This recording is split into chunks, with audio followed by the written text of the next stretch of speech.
if you're going to commit to yourself, do it wholeheartedly and do it forever, because it's a change in your life, your body, your mind, and you cannot drop it because you'll revert to what brought you to that juncture where you started.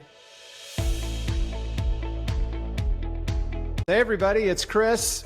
I have another amazing cancer healing story for you today. It's Patricia Lutzi. She was diagnosed with stage 4 B-cell non-Hodgkins lymphoma in 2015. And she was given the option to jump into chemo right away or to watch and wait. And she took that opportunity, which, by the way, is really surprising. And we'll get into that. Really surprising that her doctor gave her a watch and wait option with stage 4. But she took that opportunity. She decided to not only watch and wait, but to really examine her life, to look at all aspects of her life and begin this investigative journey to figure out what was contributing to her disease. And I think she's going to have a lot of wisdom to share, because for her, it wasn't diet. And you'll learn why as we get into her story. So I don't want to spoil it. So Patricia, thanks for taking the time. Good to see you. Yeah, thanks for having me. I appreciate being here. So let's start with your story. 2015, how did you figure out you had lymphoma? I had exposed nodules, one on my neck, my right neck, and one in my left groin. And I didn't know what they were. So I went to my endocrinologist and he said, "Oh, you need to go to an oncologist." So I said, all right. So I went to 2 of them, actually. One was very watch and waity, as you just said. The other one was very strong at getting to me with, treatments. I walked out on. The other one I accepted. And he made me promise, if I was going to watch and wait and not do treatment, that in 6 months I would come back and we'd discover where I was and what needed to happen at that point. There's a good lesson there too, by the way, is having multiple opinions. Yes. Right? Yes. Always get a second one, at least. Always get a second, get a third. I know someone who got 5 opinions from medical doctors on their cancer diagnosis. Yeah. So don't assume the first person you see has the best advice for you. Yes, I agree with you. So what a great doctor who gave you that permission, right? Really gave you permission. Because a lot of cancer patients feel like they don't have permission to make their own life decisions. Right?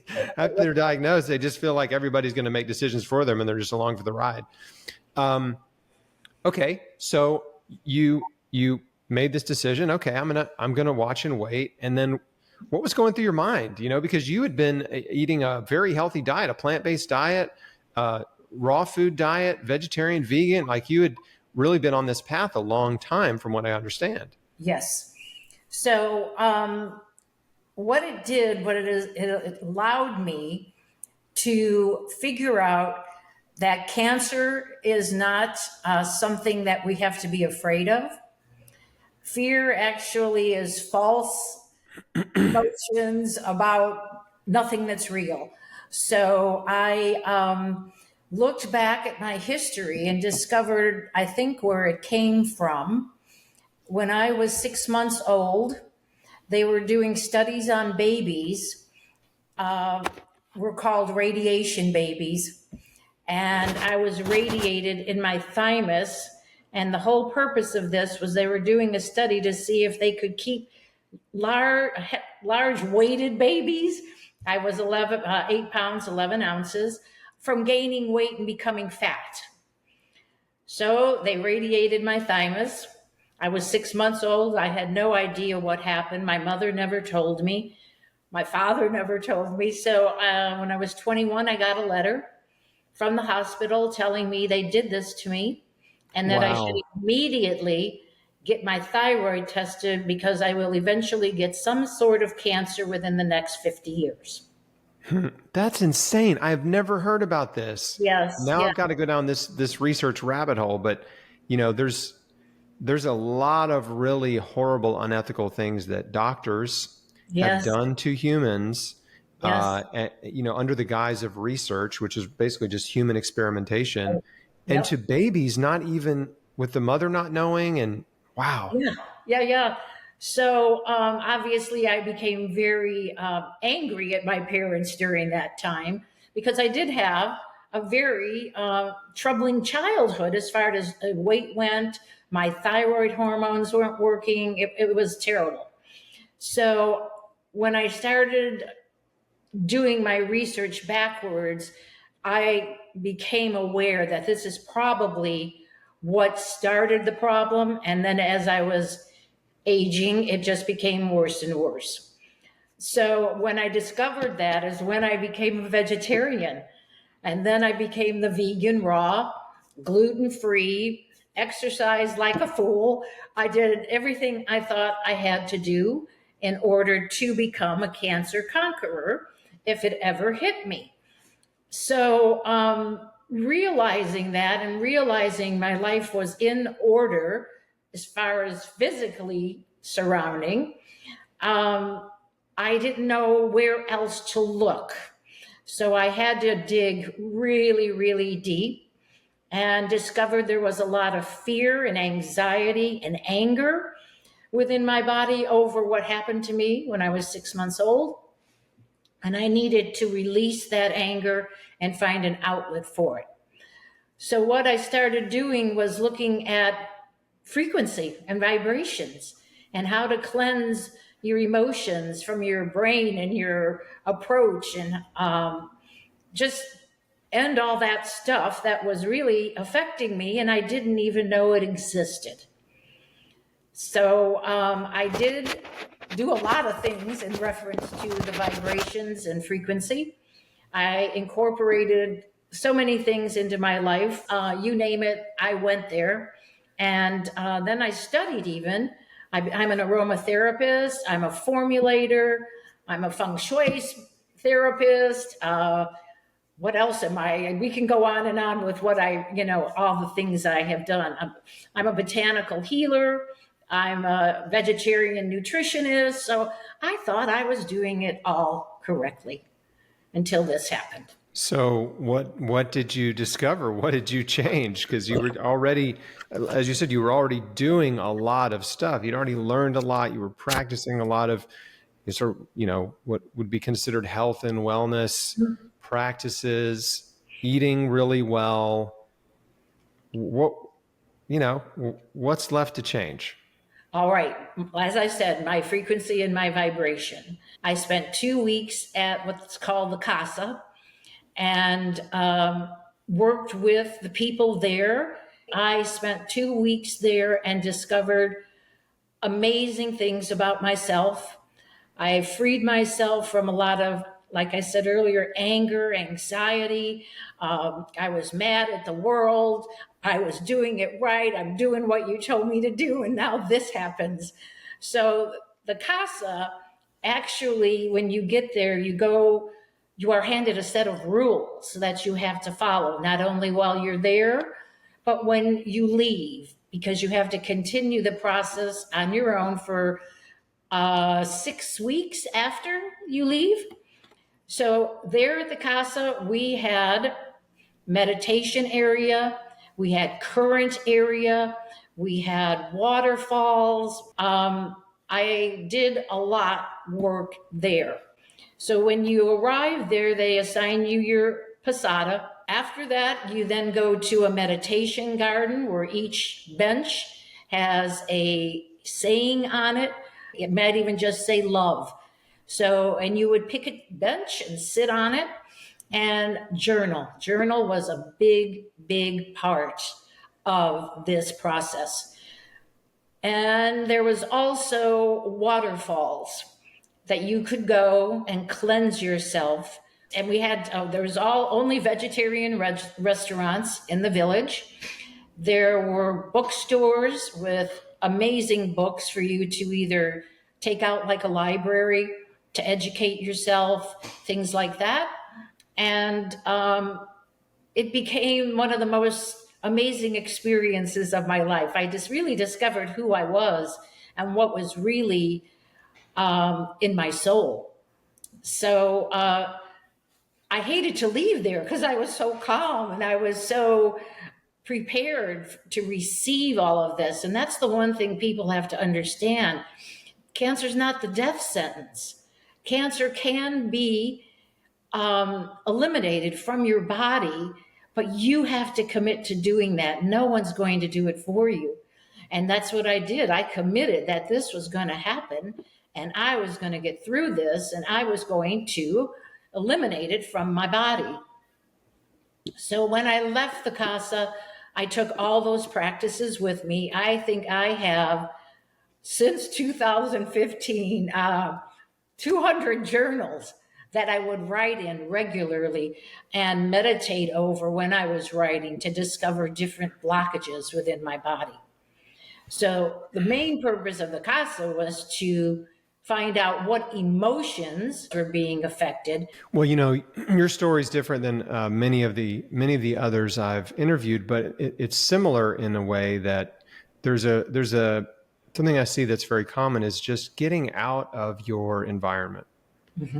Can be so powerful and so therapeutic. And a lot of patients have this kind of experience at a number of different clinics and retreat centers, where especially if that retreat center is oriented toward creating a very peaceful, natural, peaceful environment, and where a person can go and you just completely get away from all the distractions, all the noise, all the stress of your normal daily life and the people, right? Right. And you're forced to just really be there with yourself, with your thoughts, and that introspection I know is obviously was powerful for you and was for me as well. And a lot of other people is when you really sit and think about, who am I? What do I want out of life? What do I care about? Do I want to live? What do I have to live for? These are really important questions. And what am I upset about? What am I angry about? Why am I anxious? And digging through your thoughts and your emotions and all the baggage from your past, and bitterness and resentment and anger are very, very common, very, very common in cancer patients.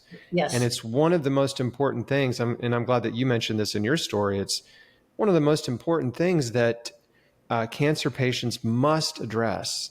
And for me, it's through forgiveness. Forgiving the people who've hurt you, letting go of the need for justice, right? And just releasing them to God. That's what I did. I was like, God, they're all yours. I'm not going to hold on to this anger, because I know it's polluting me, it's poisoning me, it's crippling me, it's making me sick. And so I think there's a lot of value just in getting out of your life. The epiphany that I had was, the way you're living is killing you, right? Exactly. Right. So I had this epiphany, the way you're living is killing you. And so if you entertain that idea that the way you're living may be killing you, then sort of the next logical step is, okay, what about my life, right? What aspects of my life are counterproductive to health and healing? What aspects of my life are contributing to my disease? And you really have to lay it all on the table. I know. Right? You have to be willing to look at yourself naked, so to speak. Yes. And admit your flaws and your fears and your failures, right? You have to just be brutally honest with yourself and sort yourself out. Right. And So I did, your method was very different than mine, but we did the same things, right? And many other patients that I know who've survived against the odds did these very same things in different locales and different settings. But essentially it's like really getting to the root cause of so much chronic disease, which is, the umbrella term is stress. Yes. That's what I was going to say, because I was a successful entrepreneur. I was, traveling the world. I was eating right. I was meeting people, and I thought everything was okay. I never was sick. I never got the flu. I never got a cold. I never had anything. So, not even childhood diseases, which was kind of odd because of the radiation. But, there was nothing I thought identifiable as to what was wrong, but it was the stress of keeping up that lifestyle. So I want to ask you, were there any particular, what I call them are cancer triggers, but Okay. this would be, specific traumatic, stressful events in your life, the few years leading up to your diagnosis that you've identified that might have kind of exacerbated your vulnerability? Yes, there were. I had bad relationships my whole life, and I believe that had to do with fear. Some of them with anger towards the individual. And that kept coming on until finally I just stopped that and said, I'm done. But I wasn't done. I was carrying the pain, the hurt with me until the diagnosis was made. So I keep coming back to it, but stress and emotions are the things that are depleting your vibrations and your energy within your body. So that's how I discovered I needed to change. I see this often as a person will, quote unquote, do everything right and still struggle to heal. And usually what's missing is the emotional component, the mental, emotional, and spiritual component of health. They haven't looked at that, right? They haven't looked at their past. They haven't revisited the people who've hurt them and made a decision to forgive those people, right? They haven't examined their own thoughts and fears and faced their fears. And that can be the one barrier to healing. I mean, stress can really outweigh everything else. Even if you would do chemotherapy and radiation, if you don't deal with the stress, that's not going to work. It may momentarily, but it's not going to have the longevity it's supposed to have if you don't do your emotions and your spiritual aspect. I've said this for years that there's, whenever I'm talking about cancer survival and how people are healing, invariably I'll kind of get to this statement that I make often, which is, some people, all they need to do is forgive. Yes. Right. They don't need to change their diet. They don't need to actually they just need to forgive. Like that's the thing for them. Right. And under the stress umbrella. Right. But usually forgiveness is a big one. And you kind of fit in that category for me. Like that was kind of your story. Like all you needed to do was forgive and deal with the mental, the baggage and, all that kind of stuff that you were carrying. And release it all to, some of it I didn't release to the person who caused it, but I released it to God. So basically I sat and journaled and meditated on what needed to change. And I just kept coming up on this spirituality that I was missing. So not that I go to church nowadays, but I do meditate. I do journaling every day still, just because I have to get what happened the day before out of me that morning so I can face a new day clear and clean, so to say, with a mind open. Well, there's a lot of really fascinating research on the benefits of meditation. It's just sitting quietly, paying attention to your breath. And of course, you can incorporate prayer into meditation as well. Right. And the physiological changes that happen in your body are profound. I mean, it really does calm down your nervous system, reduce inflammation, reduce stress. And there's just a cascade of measurable changes that happen when you put yourself in this state of calm, right?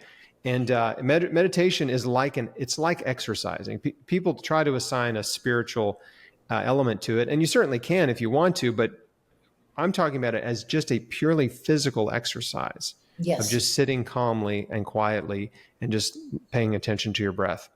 And then, so that is fully documented, extremely helpful. Yes, it is. to get your body into rest and digest, into healing mode and out of fight or flight.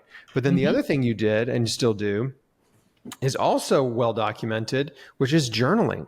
Yep. There's a book called Expressive Writing Mm-hmm. that's pretty famous. Maybe you know it, but it's they've done studies on humans where they found that there's this practice of just writing down each day your stresses, right? Writing down what you're upset about, what you're frustrated about, what you're afraid of, what you're worried about, just writing down all that stuff, getting it out of your head onto the paper. And the method is actually, and then you destroy it.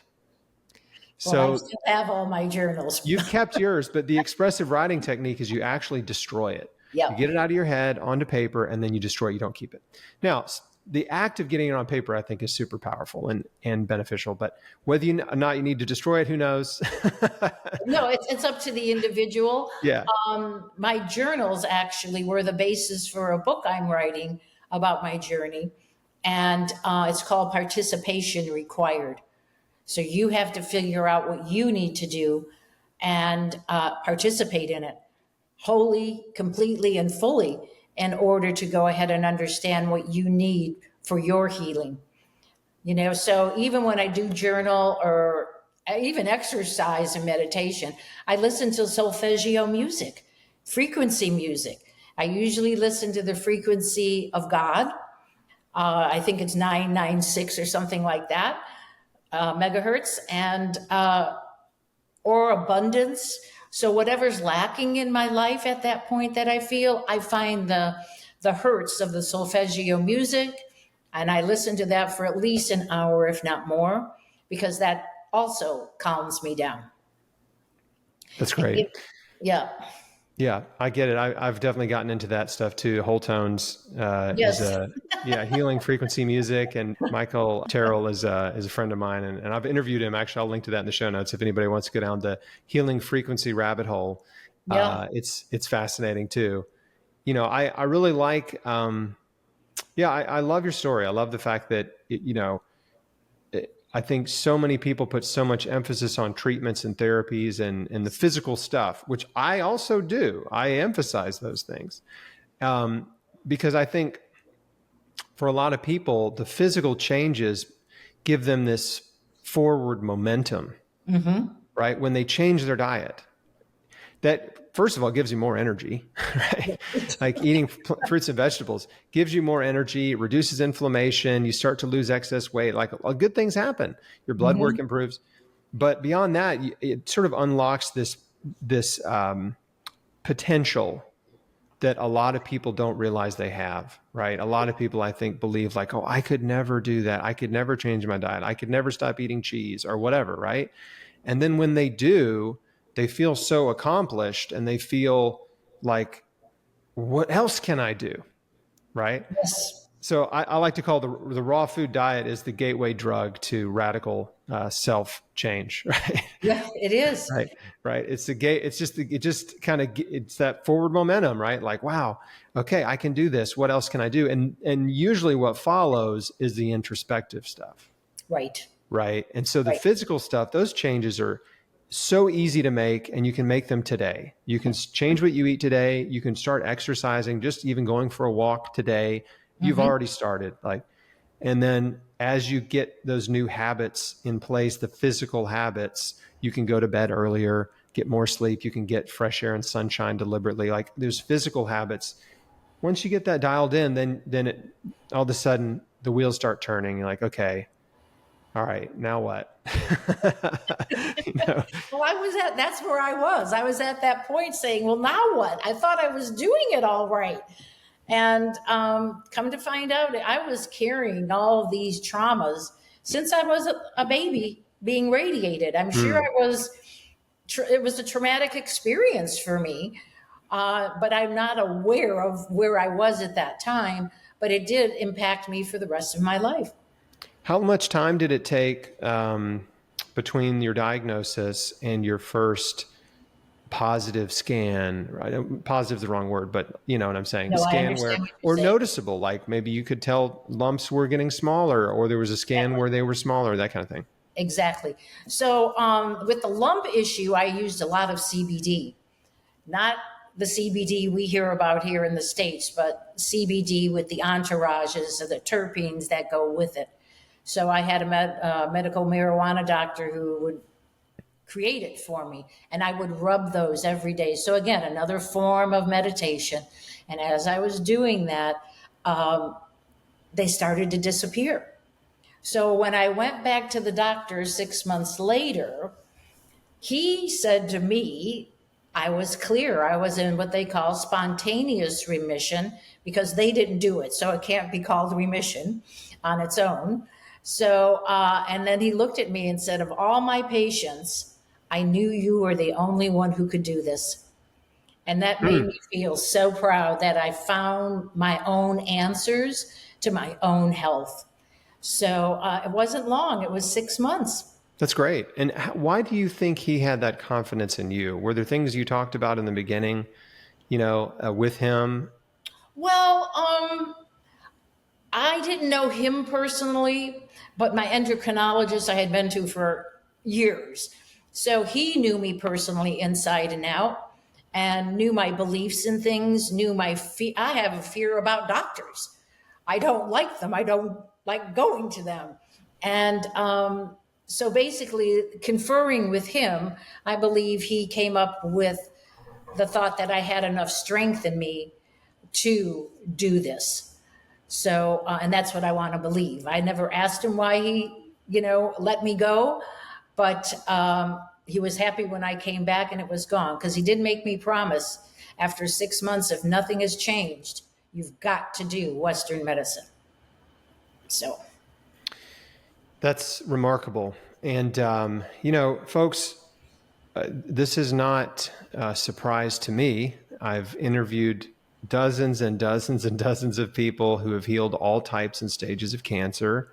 Mm-hmm. And when you adopt this radical approach, the holistic approach, which is changing everything about your life, assuming that the way you're living is killing you, and that everything has to change, right? Almost everything. But it's just not unusual for blood work to improve rapidly, for tumors to start shrinking, for healing to occur, right? And I've seen people get well in a matter of months, 6 months, a year. Sometimes it takes a few years. But listen, it's important that as you monitor your progress, that you don't get sucked into doing things out of fear. Because sometimes I'll see patients, and they're not my patients, right? Because I'm not a doctor, but I'll talk with cancer patients who have adopted a radical lifestyle change, doing all the things we talked about, and they go in for a test, a scan, blood work, and it comes back improved. But then somehow they get talked into starting conventional treatment. Yes. Out of fear, right? Yes. So the doctor says, well, your tumor shrunk. We got to start chemo now, and it's like, but wait a second, you were healing. Hang in there. And I love the title of your book, because, it really is a personal responsibility message, right?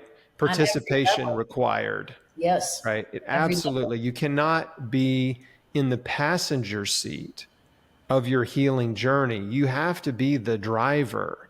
Right. And most patients are not driving. They are not even the passenger. They're just strapped onto the hood. Right. And everybody, the doctors and their family and all these other people are making decisions for them, and they're just along for the ride. Right. Yeah. Even, my family and friends, they thought I was crazy. You're going to do this and you're going to Brazil. So because they didn't understand, they would have never gone there on their own. And yet, because they didn't understand, they were fearful for me, that they kind of wanted to discredit all that work I wanted to do and do the right thing. But it wasn't the right thing for me. Yeah. Yeah. Yeah. And many people, Yeah, they believe that the conventional path is the right path, and then they find out later it didn't work, and that's usually pretty devastating to have a Yes. recurrence after enduring all these brutal treatments, and Yes. then your option is even more brutal treatments, different drugs, that are like not as good as the first drug, because if the first drug didn't work, it's kind of like, well, let's try something else, and you end up being just a guinea pig, and your health just continually spirals down. Yep. And I That's discovered a lot of things like with CBD. They were using that as the forever healing plant since 2900 BC. And it was only ruled illegal in 1939. Up to that point, everybody was using it, juicing it, tinctures. You can smoke it if you want, but that was not my habit.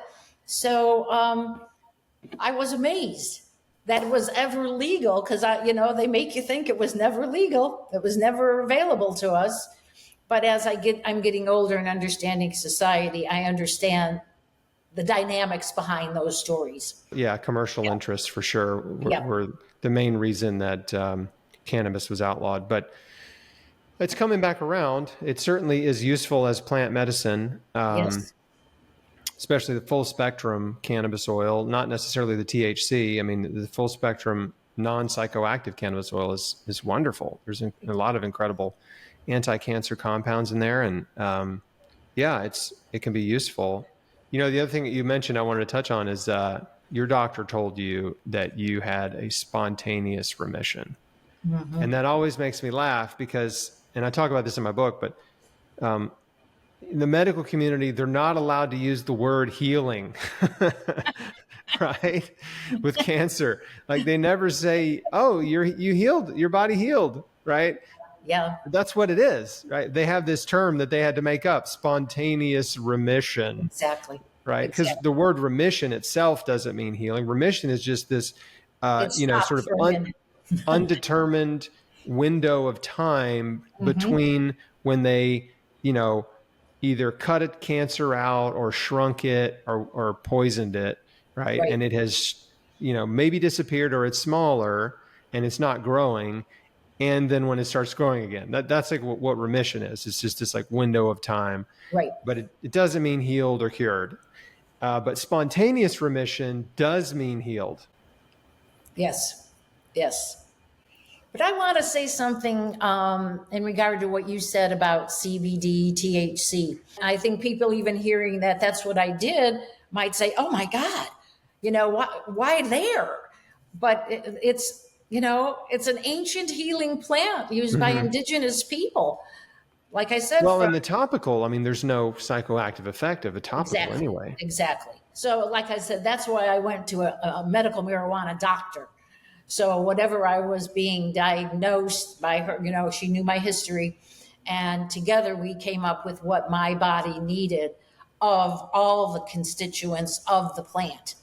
Even terpenes, certain terpenes will work with cancer. So, I really dug into that because I'm a believer in it, especially now because of what it has helped me with. But like I said earlier, there's also essential oils and their vibrational effect can change your body. And you don't drink those, you put them on your body or you make a blend with them. You've got to do something. So that's what I delved into, the whole aspect of vibration and frequency. Energy medicine. Yes. Yeah. Yep. Energy medicine has been around a long time. I A know. long time. What did Tesla say? If you want to understand the secrets of the universe, think in terms of frequency and vibration. Yes. This is Nikolai Tesla, I know. Yeah.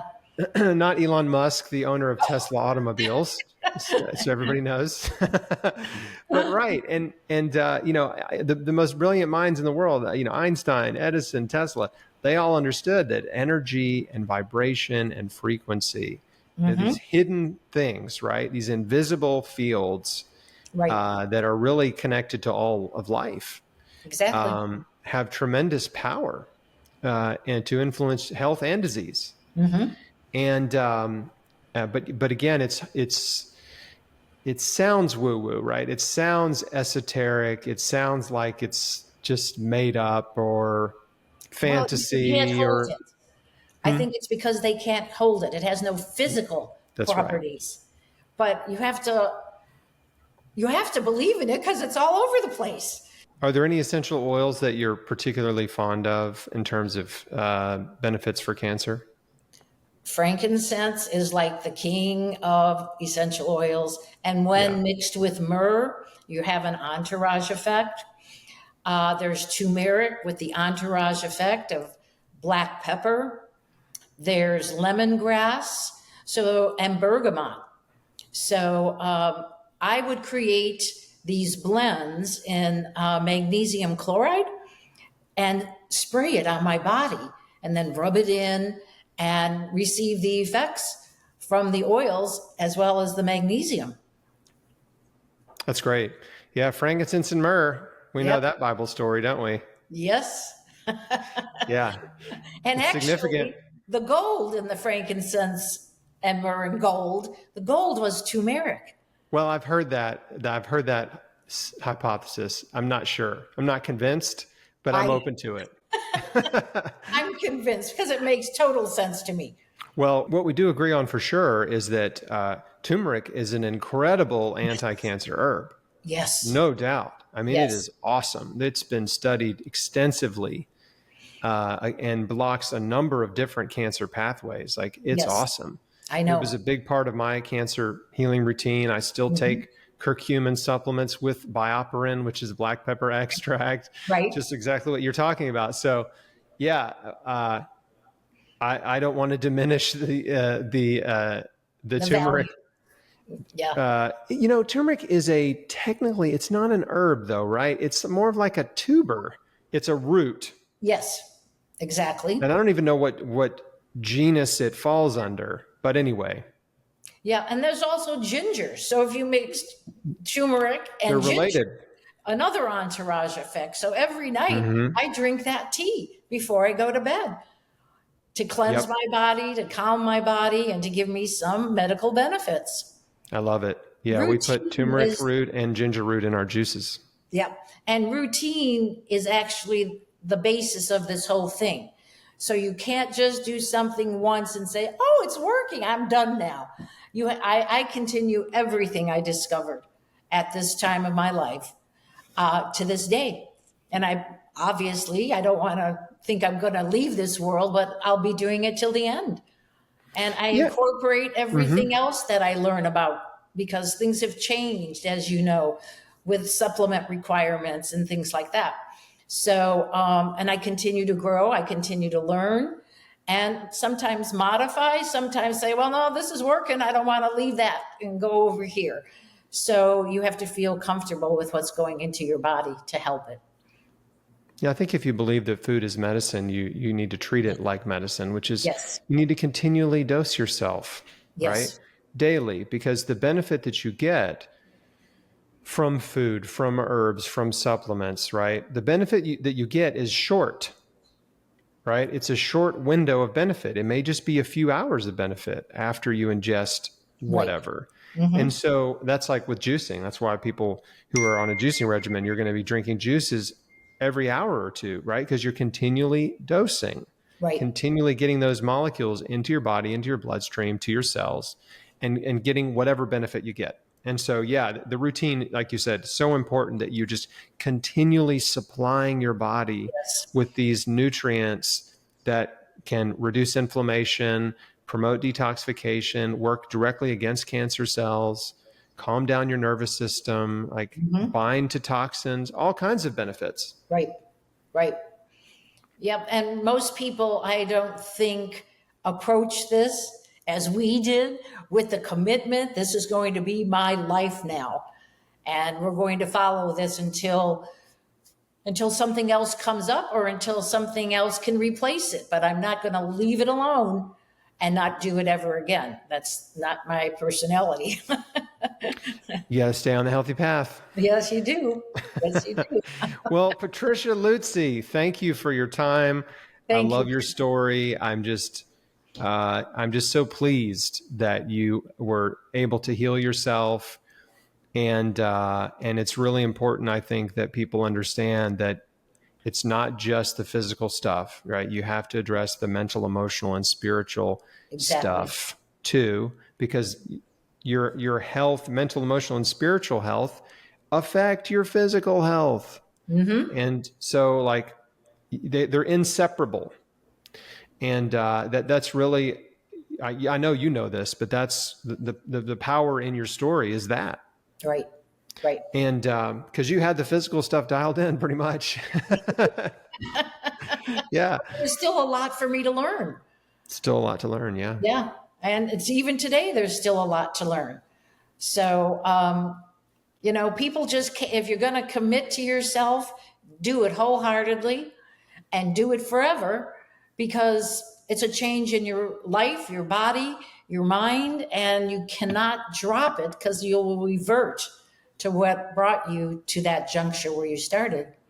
Yeah. Stay the course. Yes. Stay the course. Stay the course. What I like to say is point your ship toward Healthy Island. Yes. Right? Point your ship toward Healthy Island. Like that's the destination, right? And you have to keep the ship on track. It's easy to get blown off course, right? The wind and the waves and storms, right? Things happen in life. It's easy to get knocked off course and beat up and battered around, but you just got to right the ship, point it toward Healthy Island.